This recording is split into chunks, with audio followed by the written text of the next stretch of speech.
Estaba viendo un video de un alumno gritándole a su profesor.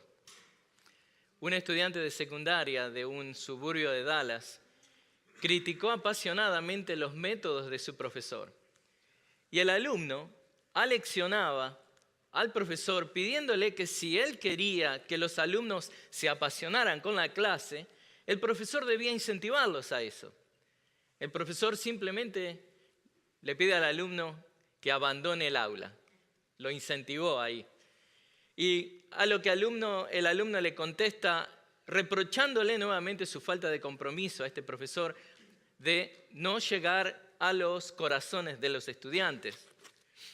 Y culmina recordándole al profesor algo que éste había dicho acerca de que su trabajo no era algo que él verdaderamente lo hacía por vocación, sino que era su sueldo.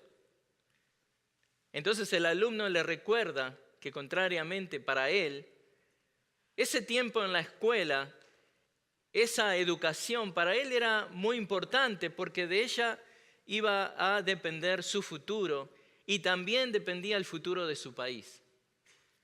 En otras palabras, este caso nos muestra la ironía de un alumno apasionado aleccionando a su apático profesor. Y en un sentido, hermanos, esta historia captura la esencia de la ironía que vamos a ver hoy, conforme continuamos con el estudio en el libro de Jonás. En este caso, no es un alumno aleccionando a su profesor, sino que es un pagano idólatra, instando a un profeta de Dios a que actúe como tal. Y conforme vemos Jonás 1:6, quiero compartir 4 observaciones de lo que se podría decir es una ironía de magnitudes eternas. Y esa es la ironía de cuando el mundo despierta a la iglesia. No debe haber algo más irónico que esto. En la historia de hoy, en Jonás 1:6, podemos apreciar 4 observaciones prácticas que se pueden aplicar a la vida de la iglesia. Hoy veremos un mensaje con mucha aplicación práctica. Y eso es lo que hacemos con la predicación expositiva. Estudiamos el pasaje, hacemos lo que se llama la exégesis, mirando la historia, mirando la gramática, considerando la geografía, las costumbres, considerando cuál es la intención original del autor para la audiencia original, extraemos ese principio y luego lo aplicamos a nuestra generación. Y hoy hacemos eso, hoy va a ser muy práctico, porque cuando vemos este versículo 6 del capítulo 1 de Jonás, encontramos estas 4 observaciones que podemos hacer, que van a ser los 4 puntos de mi pasaje, todos puntos salidos del versículo 6. Hermanos, cuando el mundo despierta a la iglesia, el mundo toma la iniciativa. Ese va a ser el punto 1. Cuando el mundo despierta a la iglesia, el punto 2 es que el mundo cuestiona a la iglesia. Cuando el mundo despierta a la iglesia, punto 3, el mundo lidera a la iglesia. Cuando el mundo despierta a la iglesia, punto 4, el mundo le enseña a la iglesia. Y todo esto pasa porque los que deben estar compartiendo el evangelio, quienes deben estar alcanzando al mundo, simplemente están durmiendo. Y si Jonás estuviera hoy aquí, nos diría lo mismo que quiso comunicar en este texto. Y lo que Jonás nos dice aquí es: no sigan mi mal ejemplo. No lleguen al punto de que los inconversos te tengan que aleccionar de cómo vivir tu vida en obediencia y para la gloria de Dios. Si hay algo que usted debe rescatar de este mensaje, es que cuando el mundo despierta a la iglesia, esto es una deshonra a Dios y una merecida humillación para el cristiano. Así que Jonás recuenta esta ironía. Versículo 6, si lee conmigo. El capitán se le acercó y le dijo: ¿cómo es que estás durmiendo? Levántate, invoca a tu Dios. Quizás tu Dios piense en nosotros y no pereceremos. Así que comencemos con la primera observación. El mundo toma la iniciativa. Cuando la iglesia duerme, cuando el mundo despierta a la iglesia, el mundo es el que toma la iniciativa. ¿Qué leemos lo primero ahí? El capitán se le acercó y le dijo. El capitán toma la iniciativa. Cuando el mundo despierta a la iglesia, el mundo está tomando la iniciativa de los asuntos religiosos. Cuando la iglesia duerme, Dios usa al mundo para despertarla. En este versículo vemos dos reprimendas, una reprimenda merecida y una reprimenda necesaria al profeta. ¡Qué ironía! Que el pagano e idólatra capitán del barco sea el que despierte a Jonás. El inconverso, quien está en plena rebelión con Dios, es quien despierta de su sueño al profeta de Dios, quien está en abierta rebelión a los planes de Dios. Jonás pasó de estar durmiendo para evitar tener que testificarle a paganos, gentiles, inmundos, de acuerdo a su percepción judía, pasó de eso a ser despertado por uno de estos paganos que al hacerlo estaba cumpliendo el deseo de Dios de detener la locura del profeta. Irónicamente, el capitán ve a Jonás como un sacrílego, alguien que se está negando a clamar religiosamente a su Dios cuando la vida de todos en el barco estaban pendientes de un hilo. El capitán justamente está reprochándole a Jonás por su falta de compromiso y lo ve a alguien como alguien que da lástima. El capitán debe estar pensando, si en un momento tan dramático como este no es capaz de clamar a su Dios, entonces, ¿qué tipo de persona vil y baja será este hebreo? O sea, el capitán está viendo a Jonás tal como Jonás se está presentando. O sea, aquí no se trata de que el capitán está inventando algo o calumniando al profeta, sino que está viendo a Jonás tal como éste se está mostrando. Y eso es la realidad de lo que pasa en algunos casos cuando el inconverso critica a un cristiano y este cristiano lo que hace es, se lo toma en forma personal y dice, aduce que es una persecución religiosa y que él no merece ese trato. Embuste. Muchas veces lo que en realidad está pasando es que el inconverso está describiendo la verdad de lo que ve en la vida del cristiano. Esto no es difamación de carácter, esto es descripción de carácter. Hay un comentarista, Hugh Martin, que pregunta, ¿por qué puede tomarte el mundo si no por lo que aparenta ser? Y qué gran verdad que es esta. Si no estamos viviendo de acuerdo a lo que profesamos creer, entonces debemos estar listos y preparados para escuchar las quejas del mundo. Aquí claramente vemos que cuando el mundo despierta a la iglesia, este toma el liderazgo. El mundo toma el liderazgo. En la historia de Jonás, debido a su consternación, estos marineros, estos hombres toscos y groseros, estos paganos de la peor calaña, ellos no esperaron la muerte con los brazos cruzados, sino que en su respuesta inmediata a esta tormenta que entendieron que era sobrenatural, empezaron a suplicar ayuda a sus dioses paganos.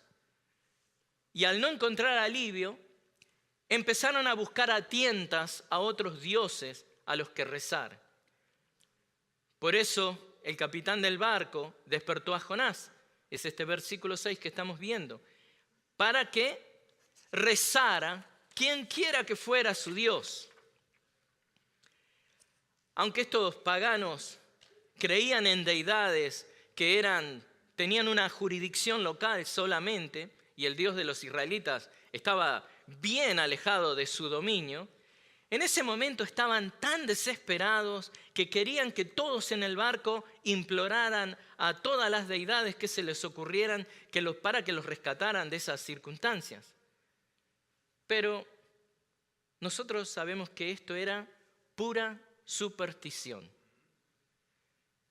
Pero noten, hermanos, la reprimenda que recibió Jonás de estos paganos, de este pagano.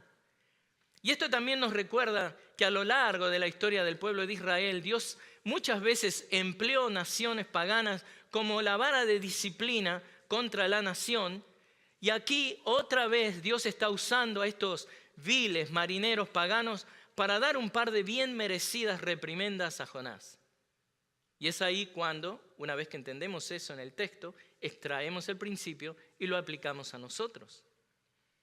Porque en nuestro caso, hermanos, cada vez que el mundo toma la iniciativa para llevar a otros al conocimiento de la deidad que los salve, eso es una declaración contra nosotros. Eso es una acusación contra nosotros.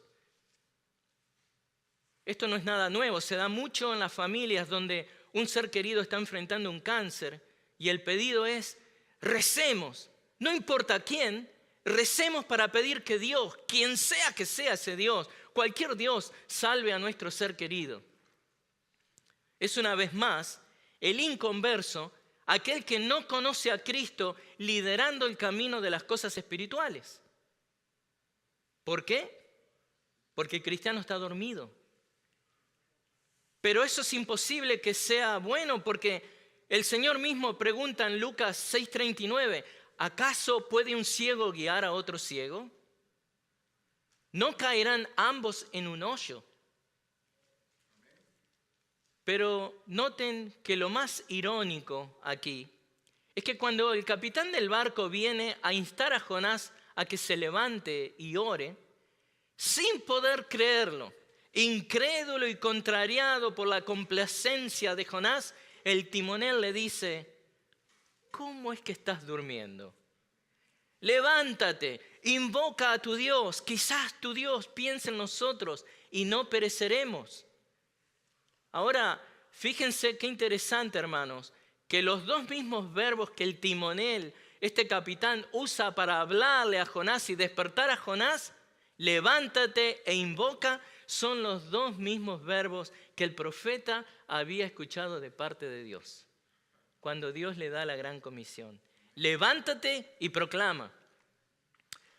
Oh, la ironía de la vida. La ironía de la soberanía de Dios. Como dice el dicho, al que no le gusta la sopa le dan para repetir. Como si el capitán hubiera sabido de las palabras de Dios en la comisión divina para que Jonás vaya a Nínive, el timonel ahora hace eco de las mismas palabras.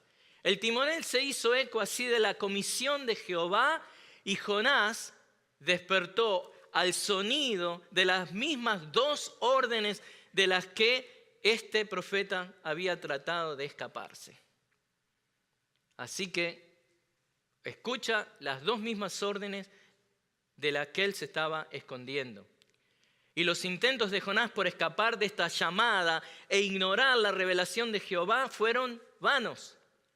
La comisión lo persiguió incluso a las entrañas mismas de la bodega del barco. Y eso nos va a pasar a nosotros. Cumplamos la gran comisión. Dios fue desmantelando esta cobertura capa a capa, conforme los marineros, ¿se acuerdan? Arrojaban la carga del barco, dejando en descubierto al profeta Jonás. Ahora debemos aplicarlo a nosotros mismos. ¿De qué comisión se está escapando usted? ¿De qué está corriendo usted? Muchos hermanos en el mundo que servimos nosotros, la comunidad hispana, muchos hermanos han aprendido de memoria el mandamiento Efesios 5:18, y no se embriaguen con vino, en lo cual hay disolución, sino sean llenos del Espíritu. Lo han aprendido de memoria, pero luego lo desobedecen y terminan escuchando a las autoridades. No quisieron escuchar la palabra y ahora tienen que escuchar a la policía cuando los arresta o al juez de la corte cuando les dicta la sentencia. Terminan escuchando las mismas palabras que primeramente escucharan de Dios, pero no las quisieron cumplir. No os embriaguéis. Hermanos, mantengamos presentes las palabras que Dios nos dio en este caso.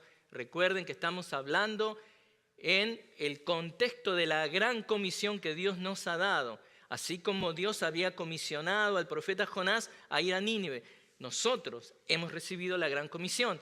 Manteniendo eso en contexto, mantengamos presentes las palabras que Dios nos dio para que hagamos la gran comisión, porque honestamente nadie espera llegar al punto en el que el mundo tenga que despertar a la iglesia. Nadie quiere eso, nadie se imagine eso. Pero imagínense el mundo golpeando las puertas de la iglesia para que ésta lo evangelice. Pero llegar al punto en el que el mundo despierta a la iglesia, a ese punto, no se llega súbitamente, no se llega imprevistamente, sino que es un descenso gradual. El cristiano puede soñar de que cuando llegue la crisis, él va a estar preparado para enfrentarla, pero la línea entre soñar despierto y la realidad es un precipicio inmenso. Entonces, eso se va dando poco a poco y tal cual como fue el caso de Jonás, cuando el cristiano luego esté en el medio de la tormenta, tal vez se encuentra con la realidad de que sus oídos ya no escuchan la palabra de Dios. Ese fue el caso de Jonás, que debido a su tosudez desobediente ya no oía la palabra de Dios, ya no oía la voz de Dios. ¿Qué es lo que escuchaba Jonás? ¿Qué es lo que escuchaba Jonás? Sus oídos ya no oían la palabra de Dios, sus oídos ya no oían ni la voz de su conciencia, sus oídos solo oían los tonos airados de la naturaleza, el viento, las tormentas, la tempestad del cielo, acusándole de su culpa. Sus oídos solo podían escuchar el rezongo despertador de un marinero pagano que tal vez le ayudaría a volver y escuchar y reconocer los acentos de la voz soberana de Dios. Resulta irónico que siendo pagano, este jefe de la nave haya tenido que instar a un hombre de Dios a orar. El capitán estaba desesperado, obviamente por eso lo hace. Era necesario invocar a todos los dioses, cree él, para que alguno los salvara del peligro. Y la situación de los hombres era tan desesperada que temían por sus vidas. Sin embargo, ¿qué es lo que el siervo de Dios estaba haciendo? Dormía. Esta es una gran lección práctica para el pueblo del Señor de entonces, el pueblo de Dios de entonces y el de ahora, para que se levante de la apatía y escuche el clamor de la gente que perece en el mar de la vida. Porque de no hacerlo, la iglesia pierde su testimonio delante del mundo y eso trae como consecuencia que el mundo comienza a cuestionar a la iglesia. Tal como fue en el caso de Jonás y el capitán del barco. Este es nuestro punto número 2. Porque cuando el mundo despierta a la iglesia, el mundo cuestiona a la iglesia. Lo que también es irónico, hermanos, es que cuando el mundo despierta a la iglesia, lo hace con cuestionamientos. ¿Qué leemos ahí en el versículo? ¿Cómo es que estás durmiendo? Me gusta mucho la traducción de la Reina Valera 1960. ¿Qué tienes? Dormilón. Suena lindo. Cuando la iglesia duerme, el mundo los alecciona. Dado que el mundo ha dejado de escuchar de parte de la iglesia el claro e inequívoco mensaje del evangelio de condenación del pecado y llamado al arrepentimiento, cuando todo lo que se busca es una religión superficial que aplaque las conciencias del hombre natural de buscar a Dios o algún Dios, entonces, ¿qué es lo que pasa? Eso trae una consecuencia. Y la consecuencia es que cuando una plaga amenaza la extinción humana, cuando una pandemia se empieza a llevar la vida de algunos, entonces el mundo se siente en la posición de autoridad moral sobre la iglesia de imponerle las condiciones para que ésta se congregue. Porque el mundo valora cosas que son limitadas con este mundo. Y la iglesia tiene que tener una visión eterna. Entonces el mundo ahora en esta posición de autoridad moral, porque ha tomado la iniciativa, porque ahora está cuestionando lo que la iglesia hace, entonces trata de imponerle condiciones a la iglesia. Pero todo lo que ellos valoran es en el aquí y el ahora. No tienen conciencia de las cosas eternas. Pero dado que el cristiano se ha acomodado tanto a la mundanalidad, ¿qué es lo que pasa? Entonces el mundo es el que comienza a cuestionar a la iglesia acerca de su falta de amor. Si es que permite que su gente se congregue cuando una pandemia amenaza. Cuando es el mundo el que despierta a la iglesia, la ironía se intensifica con la realidad de que es el mundo quien empieza a cuestionar a la iglesia acerca del amor al prójimo. El mundo dice, ¿cómo puedes amar a tu prójimo si no estás usando máscara y quedándote en tu casa? Ponte 5 máscaras. Eso es amor al prójimo. Y viene el vecino y dice, yo uso 7, yo 9, yo uso 12, los amo más. Dejen la pavada. ¿Cómo dices que amas a tu prójimo?, se pregunta el mundo, si insistes con esto de congregar todos juntos en un mismo lugar. ¡Qué locura!, piensa el mundo. Porque lo único que valora es esta vida, aquí y ahora.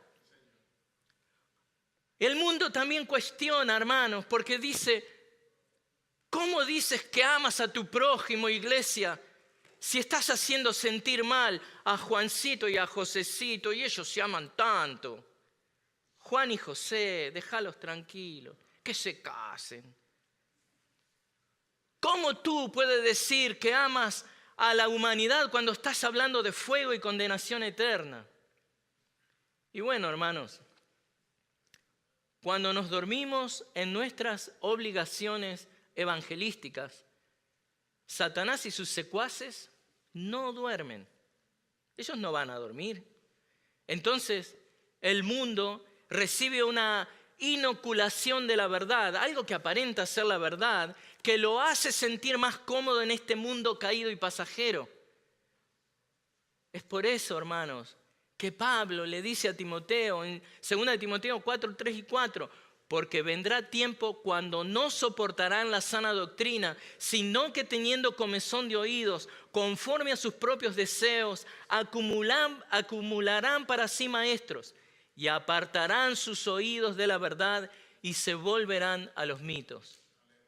Cuando el mundo es el que impone las condiciones, cuando el mundo es el que toma la iniciativa, cuando el mundo es el que cuestiona a la iglesia y se impone sobre la voluntad de la iglesia, todo eso que Pablo acaba de describir es lo que pasa. Ahora, ¿cómo puede entonces la iglesia reaccionar a esta desalentadora y atemorizante situación? Pablo lo dice en el versículo 5 de 2 Timoteo 4.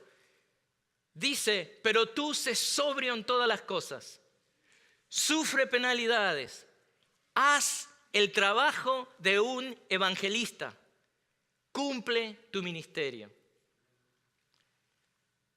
La sobriedad no se alcanza adormecido por el sopor de una siesta. Las penalidades no las sufriremos recluyéndonos y apartándonos del mundo, escondiéndonos en el cargo del barco o como querían en la época de la pandemia, debajo de la cama, con 5 máscaras. Estamos llamados a hacer el trabajo de un evangelista. Estamos llamados a cumplir nuestro ministerio, porque cuando dejamos de hacerlo, el mundo comenzará a liderarnos. Y ese es el punto 3 que tengo para usted. Cuando el mundo despierta a la iglesia, el mundo lidera a la iglesia. ¿Qué dice en Jonás 1:6? Levántate, invoca a tu Dios. El capitán le pide a Jonás que ore. El mundo, aún sin quererlo, le pide a la iglesia que ore. Miren, aún las escuelas que prohíben la oración en sus salones, en verdad están rogando que las iglesias oren por ellos para que dejen de haber estos asesinatos, lo que ellos mismos iniciaron. Esta situación, hermanos, que pasa con el mundo, se podría comparar, ¿vieron ese niño desobediente que por orgullo se niega a comer? No quiere comer nada, se enferma y luego ¿qué pasa? Y aunque su orgullo le dicta lo contrario, se empieza a sentir mal el chiquito y empieza a tomar conciencia, ¿no? Y su precario estado físico le fuerza a aceptar la comida que viene de las manos de su padre. el mundo hace lo mismo. No quiere eso, pero termina aceptándolo porque lo necesita. Y como hijos de Dios, debemos prestarnos para ser el recurso del mundo, para ir con nuestras oraciones intercesoras delante del trono de un Padre Celestial que es misericordioso. Aunque el mundo no lo reconozca, en sus momentos de más necesidad, ellos acuden a los cristianos para clamar a Dios por ayuda. Debemos ser compasivos y orar por el mundo. Por ejemplo, en épocas de COVID fue evidente que aún aquellos que más se resistían a que las iglesias estén congregándose por miedo a la pandemia, ¿no? A su vez eran los más desesperados para pedirle a Dios y esperaban a que las iglesias que estuvieran a la vanguardia intercediendo por la sociedad. Y de la misma manera, el hecho, volviendo a la historia de Jonás, de que el capitán o este timonel del barco haya ido a buscar a Jonás al fondo del barco, no quiere decir que lo hizo con la idea de que Jonás orara al Dios verdadero. Él no tenía ni idea. Era pura superstición. Pero así como el mundo pide oración sin saber a quién, evidentemente el pagano idólatra, que era este marinero, que tal cual como vemos la historia que narra Lucas en Hechos 17, donde los atenienses, Hechos 17:23 más exactamente, ellos no querían dejar ningún dios falso a quien orar, ¿no? Querían orarle a todos los dioses falsos y pusieron esta imagen para este Dios no conocido, ¿no? Y en este caso es lo que hacen estos marineros en Jonás. Le quieren orar a todos. Ahora, miren esto. Siempre me gusta hablarles un poco de la gramática que el Espíritu Santo decide al usar el idioma original, en este caso el hebreo, para ayudarnos a entender mejor el pasaje. Miren esto, después de todo, ¿por qué les quiero y me gusta comentarles esto? Porque esto es lo que tiene que ver con la predicación expositiva, ¿no? Toma tiempo, pero la petición, cuando ustedes leen ahí en español, levántate, invoca a tu Dios, está expresada en lo que se llama gramaticalmente un orden asindético. Esto quiere decir que no hay una conjunción en el medio de los dos verbos. O sea, no hay correr y caminar. No, acá dice levántate e invoca a tu Dios. No, no dice eso. Él dice levántate, invoca a tu Dios. O sea, usa dos verbos. Y lo que necesitamos saber de acá, que en este caso, el verbo que, digamos, lleva lo que es la idea principal, es el segundo verbo. O sea, olvídense en un momento del levántate, sino que el verbo principal y el que lleva la acción que digamos, marinero busca es invoca. Entonces eso nos hace prestar más atención en esto, invócate, invoca. Así que el primer verbo, que es un imperativo, también puede cumplir como una función exhortatoria o puede ser entendido también como un doble sentido que usó, como diciendo levántate a orar, tú que estás acostado, ¿no? Pero el punto acá es que no solamente el capitán lo mandonea, sino que lo quiere liderar espiritualmente al profeta. Un pagano a un hijo de Dios. Irónico. Una ironía total. ¿Qué le dice el pagano? Invoca. Consideremos cuál es la aplicación para nosotros. O sea, cuando es el mundo quien despierta a la iglesia, va a tener el atrevimiento de decirle qué hacer, va a tener el atrevimiento de tomar la iniciativa, va a cuestionar las cosas que la iglesia hace y simplemente ese desprecio hacia la iglesia va a escalar, va a subir a un punto en el que los mundanos le van a marcar la agenda al cristiano de por qué cosas tienen que orar. Invoca. Levántate, invoca. Todos sabemos que un cristiano que no ora ha perdido su identidad. Ese fue el caso de Jonás. O sea, que en este sentido, el marinero tiene razón, lo tiene que hacer, ¿no? Pero el punto es que Jonás había escondido su identidad de tal manera que el capitán del barco le dice que ore a cualquier dios pagano. Tan mundano y tan idólatra se veía Jonás como cualquiera de los demás. Pero el mundo debe saber a quién usted le ora. Cuando alguien le pide, ora, sí, no sé, porque sí, no. Ese es el momento propicio para compartir el Evangelio de Cristo. El mundo debe saber a quién usted le ora y usted debe orar para no llegar al punto que le dicen a quién y para qué debe orar. Eso pasa mucho hoy en día. Usted debe orar para que el mundo vea cómo y a quién usted le ora y a su vez usted debe orar para estar fuerte en el día de la adversidad, cuando sea cuestionado. Un cristiano que no ora, hermanos, porque esto es importante también, es lo que vemos que Jonás no está haciendo. Un cristiano que no ora no tiene poder para enfrentar la crisis. El sordo espiritual. Jonás ya no escuchaba la palabra de Dios, ¿no? Califica como un sordo espiritual. Pero el sordo espiritual es un mudo espiritual, que está mullido en la pasividad de su desobediencia. Así que sordo, mudo, ya no camina, no hace nada. Sus piernas están atrofiadas y no pueden caminar, o sea, vivir de la manera que le agrada a Dios.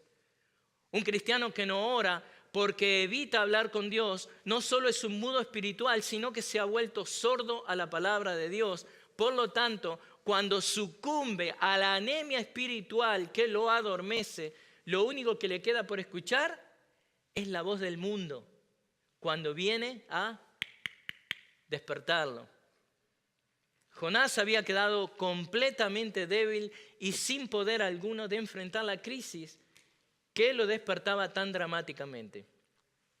No solo que estaba rendido físicamente, sino que sus energías espirituales y emocionales habían sido completamente drenadas a través de este proceso de desobediencia y rebeldía a Dios.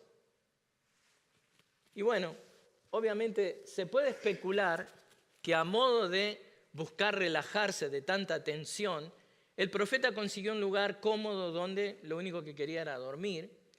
Y eso es exactamente lo que le pasa a un cristiano desobediente. Primero pierde el deseo de orar.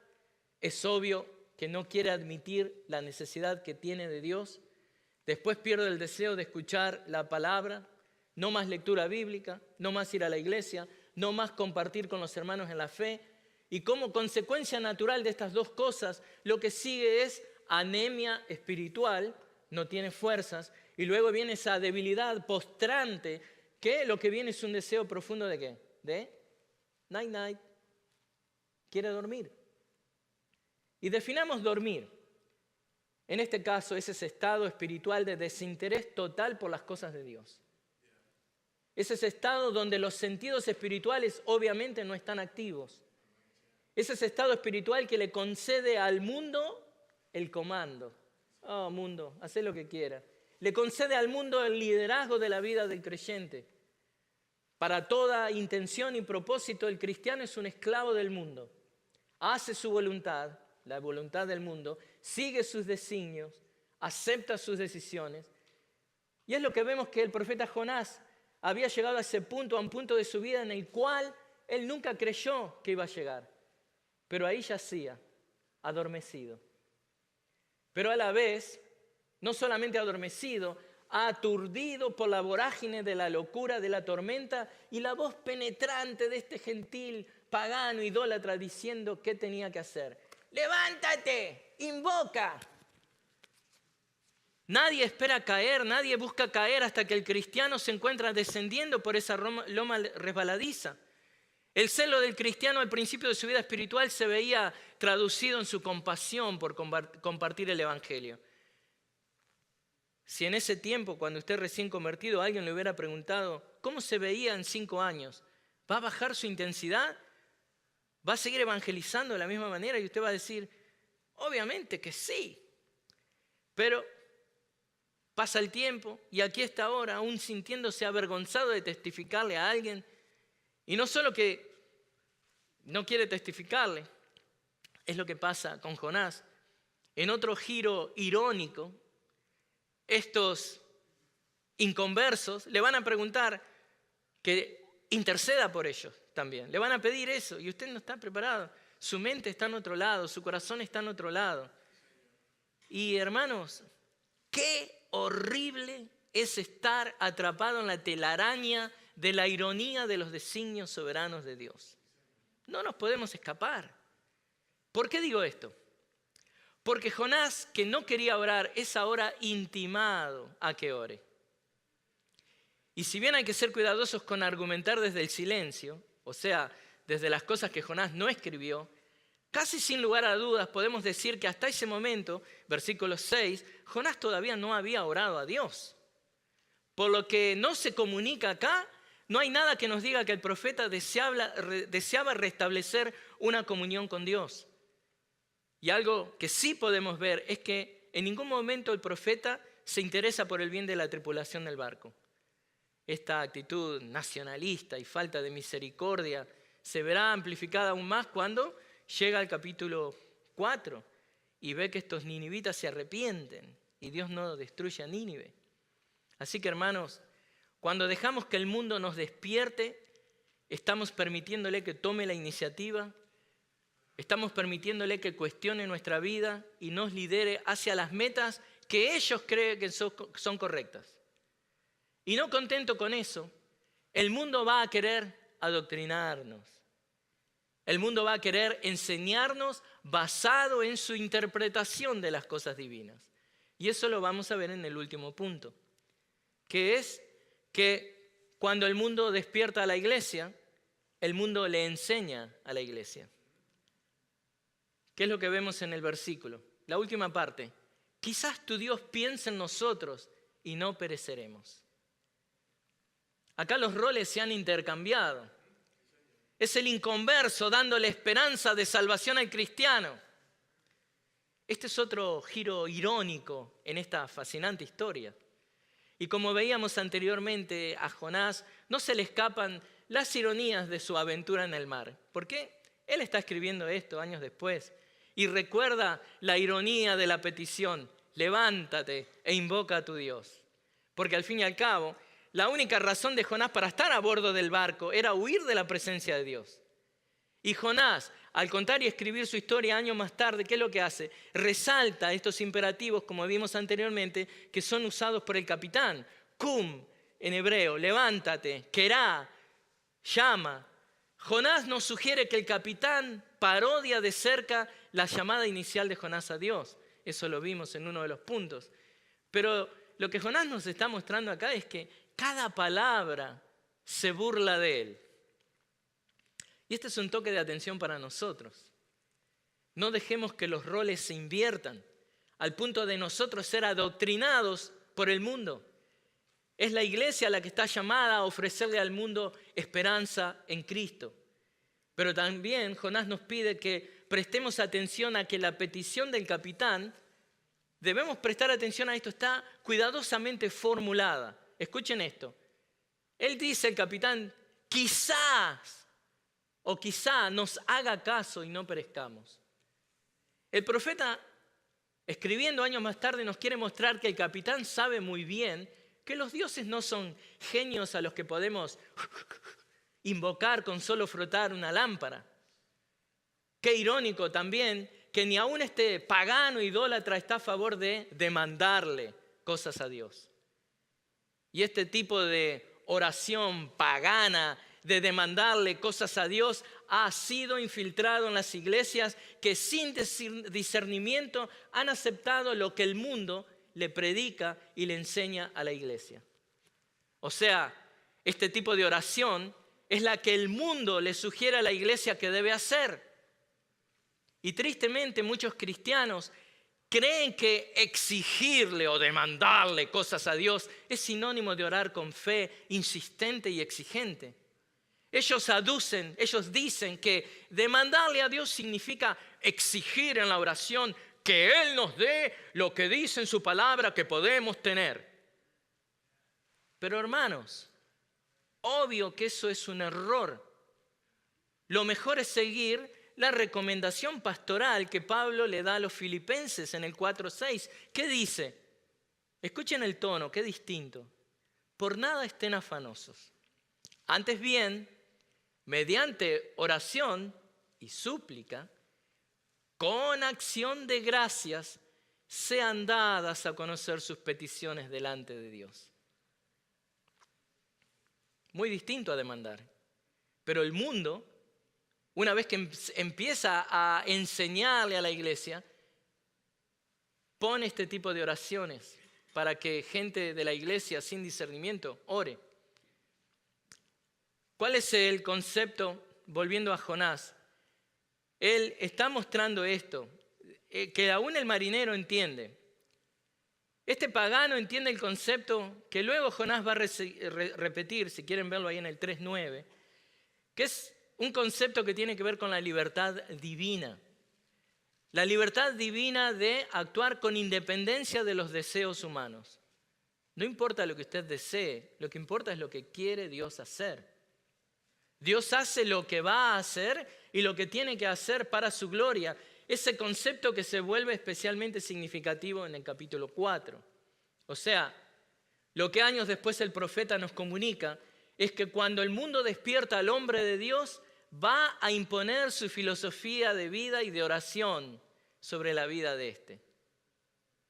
Oh, Jonás, qué tristeza haber llegado a ese momento. Tu indolencia, tu orgullo y apatía han permitido que los roles se inviertan. Es el pájaro tirándole al cazador. Es el ratón correteando al león. Lo que notamos al leer toda la sección completa del capítulo 1 es que Jonás busca contrastarse a sí mismo con los marineros gentiles. Y el contraste se ve claramente en el hecho de que mientras los marineros luchan por sobrevivir, Jonás simplemente se resigna a morir. Mientras Jonás no quería orar, el mundo le quiere imponer cuándo y cómo hacerlo. Así que, como vemos en este versículo 1:6, vemos dos cosas que nos son de mucho provecho, si es que aprendemos de ellas. La reprensión que el capitán le dio a Jonás, esa es una de las cosas, es la base para la propuesta que el capitán le hace después, ¿no? Primero empieza con tomar la iniciativa, con cuestionarlo, pero luego lo lidera y luego le enseña. Entonces, tenemos como iglesia que tener cuidado de no permitirle al mundo que nos despierte, porque ellos van a querer hacer exactamente eso, tomar la iniciativa, cuestionarnos, para liderarnos y luego enseñarnos. ¿Qué son las cosas importantes para el inconverso? ¿Qué es lo que el inconverso valora en este mundo pasajero? Salvar su pellejo. El hombre quiere vivir, pero todo lo que el hombre inconverso busca se encuentra en este mundo caído y pasajero. Todo lo que el idólatra busca es satisfecho por la creación de Dios, no por el Creador. Por eso la iglesia, por eso nosotros, hermanos, iglesia de Cristo, no caigamos en sueño y letargo espiritual tan profundo que el mundo tenga que despertarnos. Porque cuando eso pasa, el mundo va a querer imponer las condiciones en las que nos acerquemos a Dios. Cuando eso pasa, va a querer imponer las condiciones y hacernos vivir de acuerdo a los estándares de los valores materiales y mundanos, de un mundo que es un mundo pasajero y que vive enfrentado al Dios que amamos y servimos. Hermanos, nosotros, como el pueblo de Dios que somos, sabemos para qué es que estamos en este mundo en forma pasajera. Y conocemos a aquel que tiene todo el control sobre todas las cosas que pasan en el mundo. Por lo tanto, no estamos a la merced del mundo terrenal.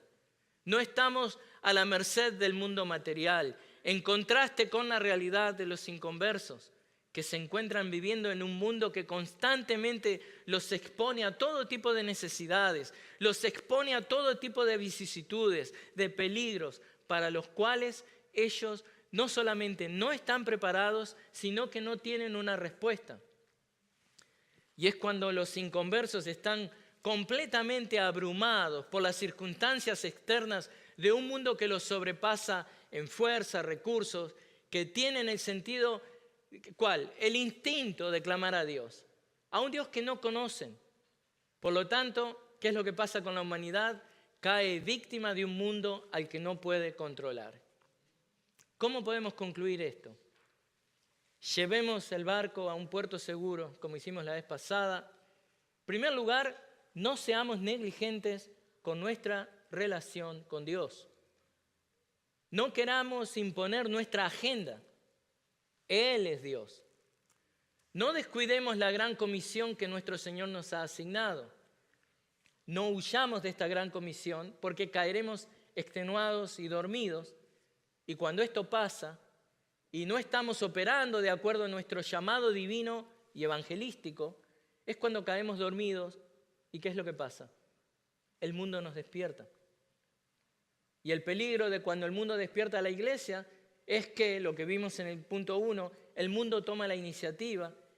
El capitán se le acercó y le dijo, será cambiado por el mundo. Se le acercó a usted y le dijo. El peligro de cuando el mundo despierta a la iglesia es que en el segundo punto vimos que el mundo cuestiona a la iglesia.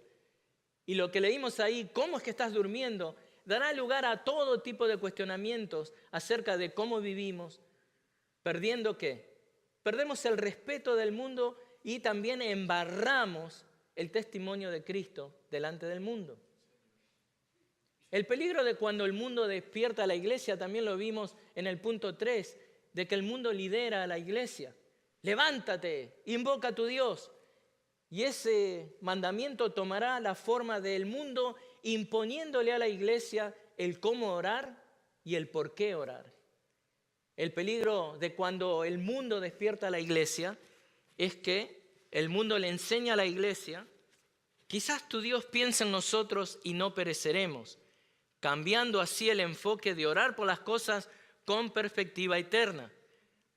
Cambia ese enfoque ahora a orar por las cosas que son de este mundo y orar por esas cosas que solo aportan a un beneficio y a un placer temporario que aleja al hombre de Dios.